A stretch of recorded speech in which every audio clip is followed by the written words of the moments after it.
की कहानी। पिंटू की सरकारी नौकरी। पिंटू यादव गांव के सबसे सपने देखने वाले नौजवानों में से एक था। उसका सपना था सरकारी नौकरी। लेकिन समस्या यह थी कि पिंटू का ध्यान पढ़ाई में कम और गुटखा में ज्यादा रहता था। सुबह उठते ही सबसे पहले मुंह धोने की जगह गुटखा ढूंढता था। पिंटू के पिता हरिराम यादव खुद एक ईमानदार किसान थे। वो रोज पिंटू से कहते, बेटा कुछ पढ़ ले, नहीं तो यही खेत जोतता रह जाएगा। पिंटू जवाब देता, बाबूजी, एक बार नौकरी लग जाने दीजिए, फिर आपको एसी वाला कमरा दूंगा। बाबूजी मुस्कुरा देते, जानते थे एसी तो छोड़ो, ये लड़का पंखा भी खुद से नहीं चला सकता। पिंटू की तैयारी। पिंटू ने सोचा, इस बार तो कुछ करके दिखाना है। उसने तैयारी शुरू कर दी। बाजार से 3 किताबें खरीदी। सामान्य ज्ञान, गणित और तारों की छाव में कैसे बने आईएएस। किताबें अलमारी में सजा दी गईं। हर दिन नहाने के बाद पिंटू उन्हें देखकर मुस्कुराता, मानो किताबें उसे देखकर कह रही हो, कभी तो खोल लो हमें भी। पिंटू के पढ़ने का तरीका भी अनोखा था।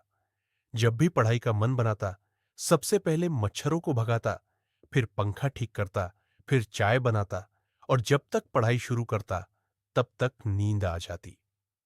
कोचिंग का किस्सा। एक दिन उसने फैसला किया कि अब तो कोचिंग ही जाना पड़ेगा।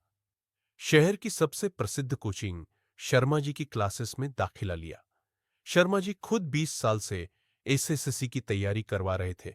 लेकिन मजे की बात यह थी कि उन्होंने खुद कभी कोई एग्जाम नहीं पास किया। पहले दिन शर्मा जी ने पूछा, तुम्हारा लक्ष्य क्या है? पिंटू बोला, सर, नौकरी चाहिए। कोई भी चलेगी, बस कुर्सी और मुहर होनी चाहिए। शर्मा जी बोले, तुम्हारा चयन तो सरकार कर ही चुकी है बेरोजगारों की सूची में। क्लास में सब हंस पड़े, लेकिन पिंटू ने ठान लिया था, अब चाहे जो हो जाए वो नौकरी लेकर ही रहेगा। पहला एग्जाम 3 महीने बाद उसका पहला एग्जाम था, ग्राम सेवक पद के लिए।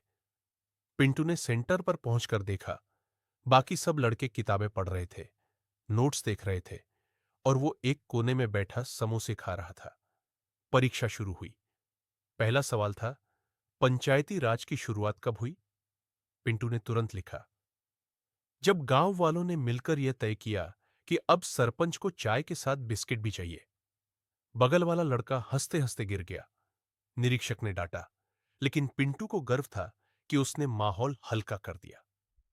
रिजल्ट का दिन रिजल्ट आया, और चौंकाने वाली बात यह थी कि पिंटू का नाम पास वालों में नहीं था, लेकिन फेल वालों की सूची में सबसे ऊपर था। पिंटू बोला, कम से कम नाम तो छपा। बाबूजी ने अखबार फाड़ दिया, लेकिन मां ने ढाढ़स बंधाया, अगली बार भगवान जरूर नौकरी देंगे। पिंटू बोला, इस बार भगवान भी शर्मा जी के नोट्स से पढ़ लें, वरना वो भी फेल हो जाएंगे। पिंटू का प्लान बी। अब पिंटू ने एक नया रास्ता चुना, यूट्यूब चैनल खोलने का।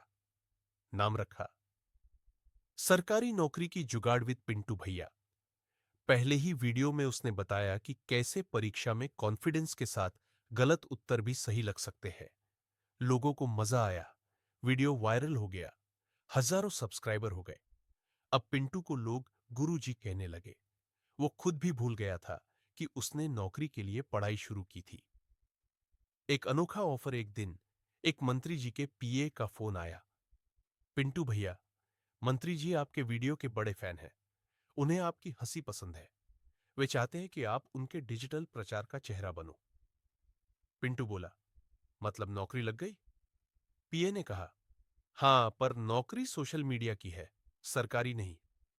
पिंटू थोड़ा मायूस हुआ, लेकिन फिर सोचा, कम से कम तनख्वाह तो आ रही है। अंत में पिंटू अब रोज कैमरे के सामने बैठता है, चाय पीता है, और लोगों को बताता है कि कैसे परीक्षा में फेल होने के बाद भी जीवन में हंसी बनी रह सकती है। उसका एक डायलॉग बहुत मशहूर हो गया, नौकरी मिले या न मिले, हंसी जरूर मिलनी चाहिए, क्योंकि सरकार तो बदलती रहती है, लेकिन हंसी वही